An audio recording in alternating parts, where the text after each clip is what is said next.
Hi friends, তোমরা সকলে কেমন আছো? নিশ্চয়ই খুব ভালো আছো। আমিও খুব ভালো আছি। তা আজকে আবার একটা নতুন ব্লগ নিয়ে চলে আসলাম। এখন আমি ছাদের দিকে যাচ্ছি। এতদিন তো খুব বৃষ্টি হয়েছে, এক লাগারে 4-5 দিন সমানে বৃষ্টি হয়ে গেছে, তাই ছাদের মধ্যে উঠতেই পারিনি। তা আজকে আকাশটা পরিষ্কার, সেহেতু আমি ছাদের দিকে উঠে যাচ্ছি। আর এমনিতেই তো কর্পোরেশন থেকে লোক এসে বলে কি না এখন প্রচুর ডেঙ্গু হচ্ছে, তো আপনারা করুন, ছাদে যাতে কোনো জল জমে না থাকে সেদিকে খেয়াল রাখুন, এবং গাছপালাগুলোর যাতে গোড়ায় জল না জমে থাকে, মশা টশা না হয় সেগুলো লক্ষ্য করুন। এই জন্য আমার গাছগুলো প্রায় ঝাঁকালো হয়ে উঠেছিল। আমি ওনাদের কথা মতো সমস্ত গাছের ডালগুলো কেটে দিলাম। তো এখন চলুন দেখাই এরপর কী হলো ছাদের অবস্থা। ছাদে আমি চলে এসেছি। তো এই যে এই গাছের ডালগুলো খুব বড় বড় হয়েছিল, আমি কি করেছি সমস্ত ডালই কেটে দিলাম। কেটে দিয়ে আশেপাশে দিয়ে দিলাম, যারা লাগাবে তাদেরকে ওনারা লাগিয়ে নেবে নিজেদের বাড়িতে।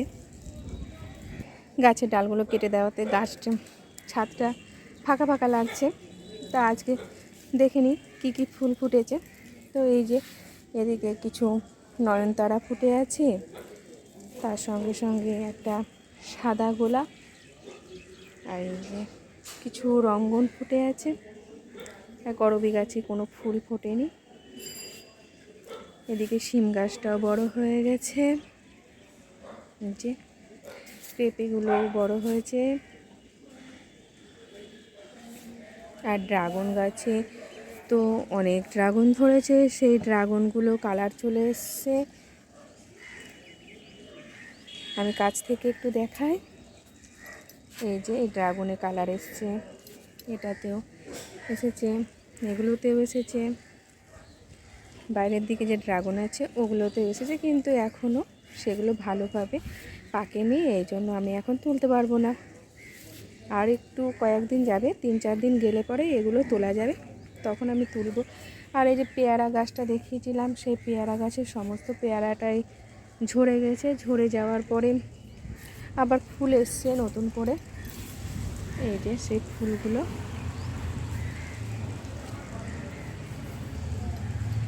আর আজকে গোলাপি জবা ফুটেছে। গোলাপি কালারটা খুব প্রিয় কালার আমার একটা।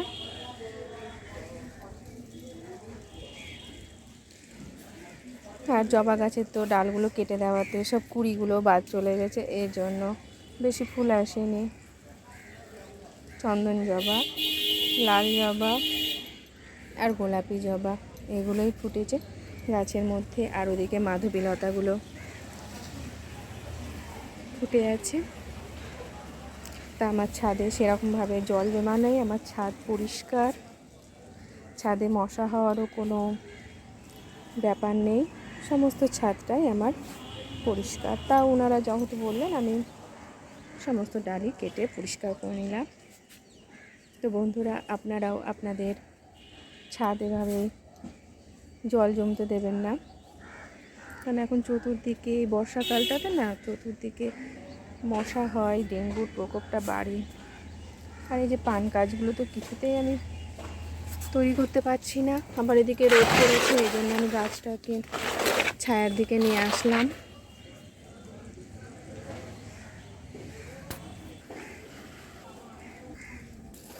দিন আগে খারকোল পাতা খাওয়ার পরে যে ডাঁটাগুলো পুঁতেছিলাম, সেখান থেকে গাছগুলো হয়ে গেছে। এই যে খারকোল গাছ এখানে হয়েছে, এখানে হয়েছে, এখানে হয়েছে। আর বৃষ্টি হওয়ার জন্য এই যে আমার ঘরের অবস্থা, জামা কাপড়গুলো কোথায় মেলবো, এরকমভাবে সিঁড়ির মধ্যে মেলে রেখেছি। আর কতগুলো জামা কাপড় কেচেছি সেগুলো এর মধ্যে আছে। এবার রোদ আছে, এই রোদের মধ্যে এবার এগুলো সব আমি বাইরে মেলে দেবো। এই যে গোপুসোনার পুজো হয়ে গেছে, জামা কাপড়গুলো আমি এভাবে মেলে দিলাম।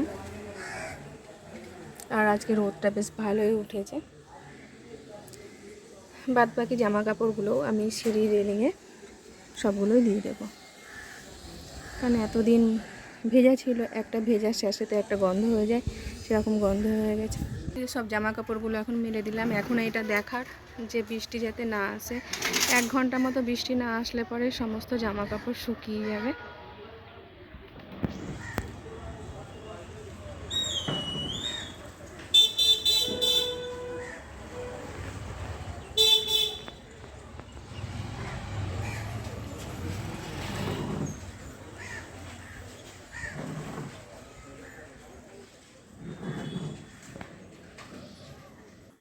এবার বাসি কাজকর্ম কিছু বাকি আছে, সেটা কমপ্লিট করে নেব।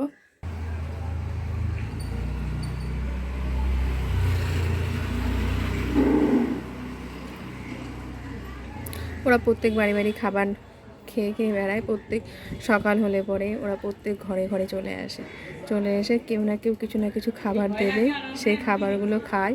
তারপরে যে যার বাড়িতে চলে যায়। তারপরে এখানে যে দোকানগুলো আছে সেই দোকানে দোকানে যায়, গিয়ে খাবার চায়।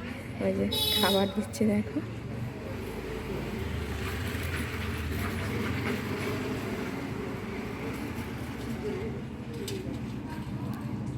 কিন্তু ক্ষতি করে না কারণ, কিন্তু তবুও ওদের দেখলে ভয় লাগে।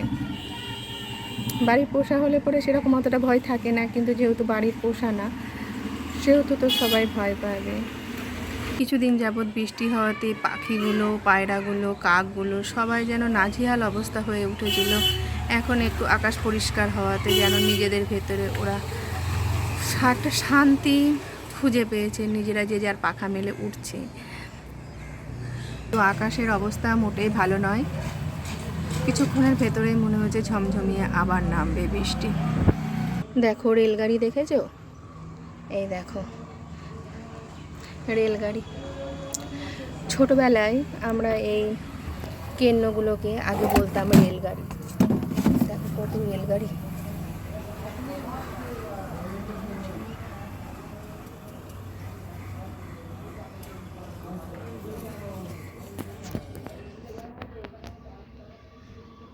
তো এইগুলো যদি একবার কানে ঢুকে যায় তাহলে পরে ব্যাস। আমি এগুলো অবশ্য ফেলে দেব। ওরও কিন্তু বিশ্রাম নেই। কিছু জামা কাপড় বের করে মেলে দিলাম, আবার কিছু দিয়ে দিলাম। না